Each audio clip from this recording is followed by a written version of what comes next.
नाशिक जिल्हा परिषद अनुदानित ग्रामशिक्षण समिती टिंगरी तालुका मालेगाव जिल्हा नाशिक येथील अनुकंपा तत्वावर 1 एप्रिल 2025 रोजी योगेश अविनाश वाघ यांची नियुक्ती प्रदान केली असून सदर नियुक्तीला मान्यता मिळवण्यासाठीचा प्रस्तावांची आवश्यक कागदपत्रे हे गेल्या 14 महिन्यांपासून शिक्षण माध्यमिक विभाग जिल्हा परिषद येथे प्रलंबित असून अनुकंपा तत्वानुसार योगेश अविनाश वाघ हे पात्र असून देखील वेळोवेळी उपशिक्षणाधिकारी यांच्याकडे पाठपुरावा करून देखील नियुक्ती प्रस्तावाला मंजुरी देण्यास अनावश्यक टाळाटाळ व प्रशासकीय निष्क्रियता दिसून येत आहे।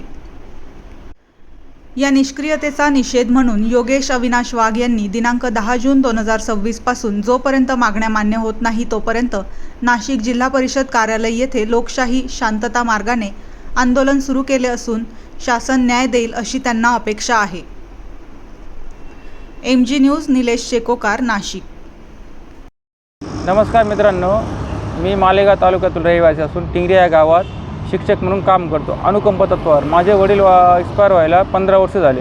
जवळजवळ ते 15 वर्षापासून मी फक्त शाळेसाठी लढत होतो की माझं काम व्हायला पाहिजे, पण आता जवळजवळ मी शिक्षक म्हणून टिंगरी हायस्कूलला काम करतो आहे। 14 महिन्यापासून माझा प्रस्ताव शिक्षण डिपार्टमेंट शिक्षण अधिकारी जिल्हा परिषद नाशिक इथं पेंडिंग आहेत। त्यांनी मला वेळोवेळी फक्त डॉक्युमेंटची कमतरता सांगितली। त्यांना मी 3-4 वेळा त्यांचे पत्र आले मला शाळेला किंवा माझ्याकडे घरी मालेगावला, त्यांना मी सगळ्या डॉक्युमेंटची पूर्तता केली, पण आज सगळं पूर्तता झालेली तरी पण मला अप्रूव्हल द्यायला नाकारतायत। कारण काय, त्यांना लेखी मागितले लेखी पण देत नाही। डॉक्युमेंट काय अपूर्त असेल तर मी ते पण पूर्ण करायला तयारी, त्यांची मागणी काय माहिती समजायला मार्ग आहे। त्याच्यामुळे मला हा मार्ग निवडावा लागला उपोषणाला बसायला। नाहीला शेवटी काय करू आता, 15 वर्षापासून मी परेशान आहे, 12 वर्षापासून। त्याच्यानंतर परत मग घरात लहान फॅमिली, माझे लहान भाऊ आहे, 2 लहान भाऊ, 1 बहीण आहे, आई आहे, मला 2 मुलं, 1 मुलगा 1 मुलगी आहे, माझा संसार आहे, काय करू।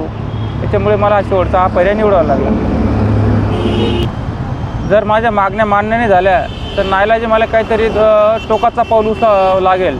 आता बघा मित्रांनो, तुम्हीच सांगा आता काय करावं लागेल मला। आज ऑफिसला सुट्टी असून सुद्धा बसलेलो मी, शेवटी मीडियावाले आले ते माझे मित्र कोणी असो, त्यांनी मला बघितलं, दादा काय करतोय, त्यांनी बघितलं। आता मग त्यांनी माझा हे विचार केला म्हणून त्यांना त्या सहानुभूती वाटली, त्यांनी एवढं केलं। पण आता बघा, माझ्या जर मागण्या झाले, माझे डॉक्युमेंट पूर्ण असून जर माझ्या मागण्या मान्य नाही होते तर मला काहीतरी टोकाचा पाऊल उचलावं लागेल। बघा तुमचा सपोर्ट नाही तर माझ्या जीवाला काय झालं उद्या तर मग याचा जिम्मेदारी कोण घेईल।